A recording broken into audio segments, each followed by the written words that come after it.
Gimana tadi presentasi Mas Gary? Oke sih, oke banget sih. Keren ya. Yang pastinya bermanfaat ya bagi teman-teman. Oke, Mas Win.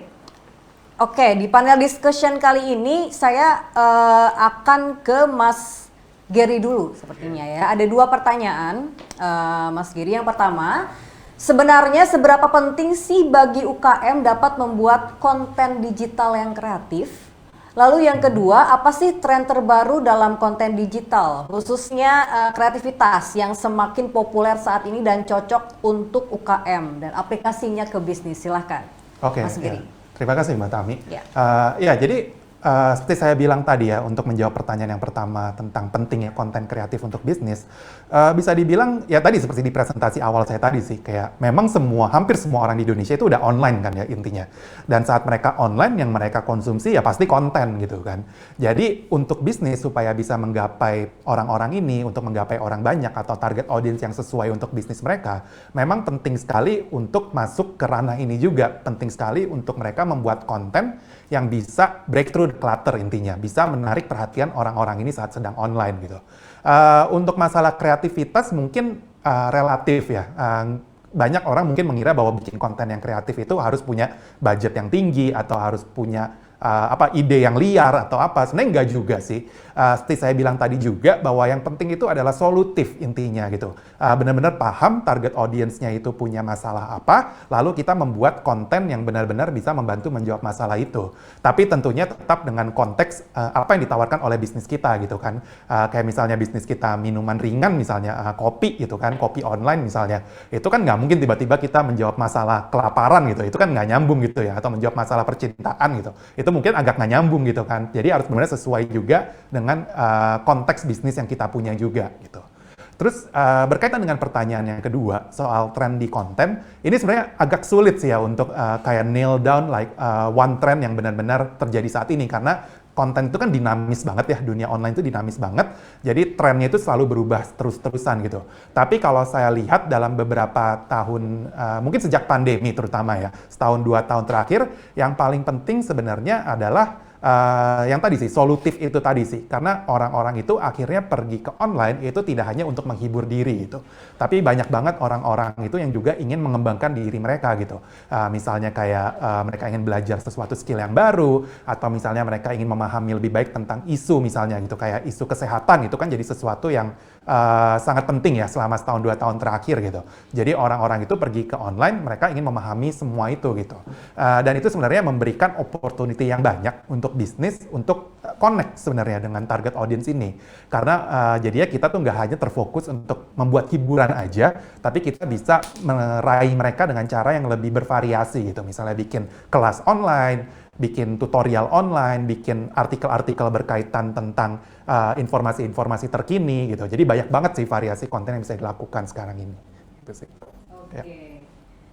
Terima kasih Mas Gary ya. Mudah-mudahan teman-teman Terima kasih. semua sudah mulai terbayang nih bagaimana caranya membuat konten marketing yang menarik bagi produk-produknya. Dan kita ke Mas Win. Oke, Mas Win, ada 2 pertanyaan juga.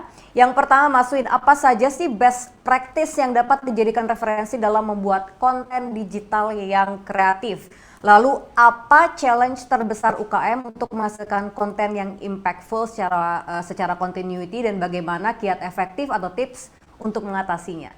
Silahkan, Mas Win. Kalau dari saya pribadi, ada kerangkanya. Jadi ada 3 hal yang perlu teman-teman ingat untuk membuat satu konten yang kreatif gitu. Terutama teman-teman di sini UKM pasti banyak yang merintisnya sendiri, ya belum ada tim. Mungkin ada yang udah ada tim, tapi banyak yang sendiri dan membuat kontennya masih sendiri. Yang paling pertama itu adalah dari sisi exposure-nya. Jadi teman-teman mesti pastiin teman-teman ataupun timnya teman-teman ini exposure terhadap variasi jenis kontennya ini banyak. Kayak misalnya saya pribadi, saya ini background-nya dulu engineer, terus saya sempat jadi banker sebelum saya mulai bisnis. Jadi saya ini background-nya bukan kreatif. Pada saat saya masuk ke dunia kreatif, saya expose diri saya terhadap variasi jenis konten. Jadi benar-benar tiap hari itu benar-benar melihat banyak sekali jenis-jenis video di TikTok. Terus kalau misalnya ada perusahaan beriklan, kita liatin juga, kita pelajarin. Jadi nanti ketika kita mengasupnya udah banyak, ketika kita mau membuat konten kita sendiri, itu bisa kita tarik benang merahnya dari yang lain. Nah, kreativitas itu bisa mulai dipacu munculnya tuh dari situ. Jadi itu yang pertama ya, dari sisi exposure-nya. Yang kedua dari sisi relevansi konten. Ya kalau dari pendapat saya pribadi, ujung-ujungnya kita membuat konten itu kan sebenarnya untuk sebagai pebisnis itu agar target audiens kita itu menggunakan produk atau jasanya kita. Ya, jadi kita bukan sekedar membuat konten untuk hanya membuat konten. Jadi perlu diingat, kita ini membuat konten ini ujung-ujungnya itu akan ada harapan terkonversinya si target audiens ini untuk membeli produk atau jasa kita. Nah, jadi kita perlu mengarahkan konten kita ini supaya bisa narik target audiens kita.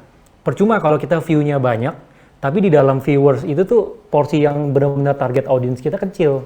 Lebih baik view-nya lebih dikit, tapi ini semua target audiensnya kita.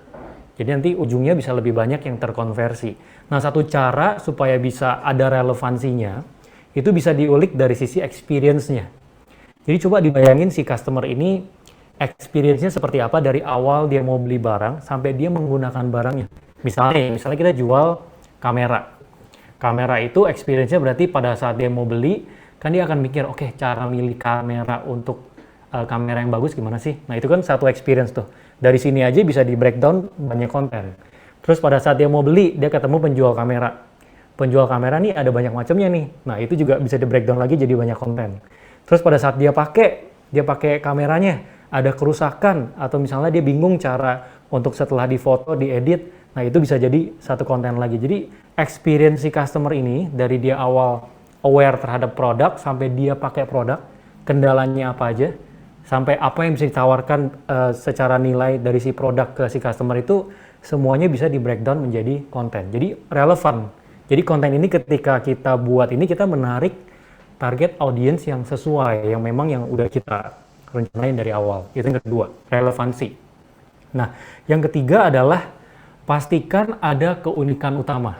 Ya, jadi seperti yang tadi dijelaskan ya, jumlah konten yang ada di luar itu jutaan, banyak sekali gitu ya. Kita harus bisa stand out nih, terutama di luar dari banyaknya konten itu di dalam industri kita, pemain yang lain nih juga bikin konten nih.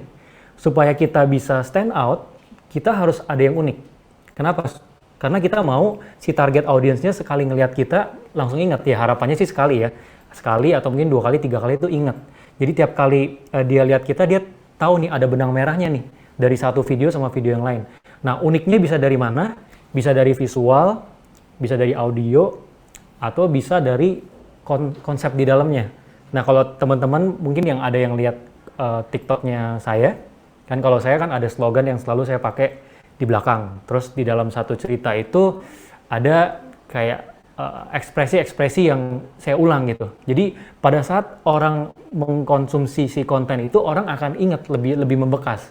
Nah, jadi teman-teman coba pikirin deh dari sisi konten ini apa nih yang mau dibuat uniknya. Kalau visual ya mungkin ada misalnya dengan karakternya yang galak atau mungkin kumisnya tebal, apapun itu sesuatu yang bikin beda gitu. Jadi pada saat lihat ini langsung lebih membekas di ingatannya si target audience ya. Jadi kalau dari saya pribadi untuk membuat konten kreatif ya 3 itu ya prinsip dasarnya, kerangkanya. Pertama itu dari sisi, kedua dari sisi relevansi konten, yang ketiga itu dari sisi keunikannya. Nah, kalau dari sisi challenge ya kebanyakan orang challenge-nya itu biasanya pada saat awal mungkin dia udah set kerangkanya nih, tapi pada saat awal dia jalan masih sesuai. Tapi pas udah jalan 2 bulan, 3 bulan, lama-lama dia keluar dari yang ranahnya dia. Keluar dari kerangka. Video ini mungkin viewernya banyak, tapi balik lagi nih, ini nggak relevan, nggak menarik target audiens yang ada. Terutama yang sendiri ya, sebagai konten kreatornya tuh sendiri, merintis punya toko online, terus dia ngerjain semuanya sendiri. Ini terkadang jadi tantangan. Jadi cara tackle-nya itu kita harus tulis. Jadi kayak tadi misalnya saya udah breakdown kerangkanya, ditulis. Konten yang akan kita buat itu arahannya seperti apa sih? Dan setiap bulan kita refleksikan nih terhadap yang udah kita buat. Masih relevan nggak ya? Masih relevan nggak ya? Jadi kita nggak keluar dari kerangka yang udah kita buat. Itu tantangan yang pertama yang banyak dialami oleh konten kreator ya. Kemudian dari sisi kedua adalah habis ide. Terutama yang sendiri ya, karena membuat konten itu masih Iya, masih awal biasanya kepikiran ide baru buat, terus udah nggak ada ide lagi. Jadi cara untuk ngakalinnya supaya nggak habis ide di tengah jalan dan terus konsisten di luarnya, jadi setiap minggu ada konten terus yang dibuat, itu kalau bisa benar-benar alokasikan satu waktu untuk sekali ngeluarin ide tuh banyak. Jadi misalnya kalau saya pribadi nih ya, selalu misalnya di hari Minggu ada 2 jam 3 jam saya benar-benar mikirin untuk keluarin semua ide yang memungkinkan. Nanti ide-ide ini eksekusinya bisa udah diploting tuh minggu 1, minggu 2, minggu 3, minggu 4. Jadi kehabisan ide itu nggak menghilangkan konsistensi dari yang kita lakukan gitu secara posting kontennya ya. Jadi dua itu sih ya, dua itu adalah challenge utamanya dari sisi kehabisan ide sama tadi keluar dari ranah yang sudah ditetapkan. Itu sih. Oke, baik. Thank you Mas Win ya untuk jawabannya. Mudah-mudahan nih teman-teman UMKM semua sudah mulai terbayang untuk membuat seperti apa konten yang akan dibuat ya nanti di TikTok juga tadi kan Mas Win sudah memberikan contohnya. Dan kita ke Mas Gary lagi. Mas Gary, cara identifikasi konten dan strategi yang cocok dan relevan untuk bisnis, Mas Gary silahkan jawab. Pertanyaan bagus, agak susah dijawab. Ya, tapi apa ya? Untuk mengidentifikasi, baik lagi saya nggak sukanya tuh saat orang ngomong strategi itu langsung kepikirannya itu kayak harus rumit banget gitu ya, atau harus kayak kompleks banget gitu. Sebenarnya itu tuh cuman kerangka berpikir sih kayak tadi Mas Win udah jelaskan juga gitu ya. Itu sebenarnya hanya kerangka berpikir gitu. Dan yang terpenting untuk mengidentifikasi atau mungkin merancang strategi konten yang bagus, memang yang paling penting adalah tujuan bisnisnya. Balik lagi, tantangan bisnis yang mau dijawab tuh apa gitu. Setelah tantangan bisnis itu kita jelas tantangan bisnis yang mau dijawab apa, barulah kita bisa mendefine kerangka atau strateginya yang tepat tuh apa gitu. Mungkin tadi kayak Mas Win juga menjelaskan gitu kan, tantangannya adalah orang tuh suka kehabisan ide gitu. Kayak mereka tuh mau bikin apa lagi ya gitu. Dan another challenge yang mungkin berkaitan dengan hal itu juga adalah seiring berjalannya bisnis kita gitu atau bisnis teman-teman, pasti teman-teman akan menemukan challenge bisnisnya itu juga berubah-ubah gitu kan. Tantangannya juga berubah-ubah. Mungkin di awal kayak tadi misalnya kayak Nuti gitu, contoh yang saya kasih kan, awalnya mereka mau menargetkan remaja gitu. Mungkin sekarang setahun 2 tahun kemudian tuh tantangannya udah beda lagi gitu. Mungkin nggak nyampe setahun, 6 bulan kemudian tantangannya udah berubah gitu kan. Nah dari situ akhirnya strateginya pun harus beradaptasi, harus disesuaikan lagi dengan tantangan bisnis yang mau kita jawab tuh apa. Cuman memang strategi bisnis yang baik itu biasanya akan didasari pada strategi konten yang baik itu akan didasari pada satu apa ya istilahnya, kayak saya sih nyebutnya value proposition atau kayak nilai utama yang kita tawarkan tuh apa gitu. Jadi akan selalu ada guidance yang memandu kita saat kita membuat konten, walaupun tantangan bisnisnya berubah-ubah, kebutuhannya berubah-ubah, itu akan selalu inline di situ gitu sih.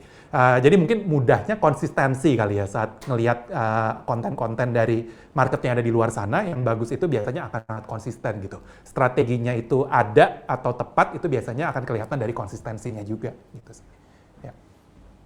Nah, itu dia tuh teman-teman UMKM, jawaban dari Mas Gary sudah cukup puas ya. Dan sekarang sepertinya belum cukup puas juga kalau teman-teman semua di sini belum membuka sesi Q&A. Sudah ada 5.000 pertanyaan, tapi saya akan memilih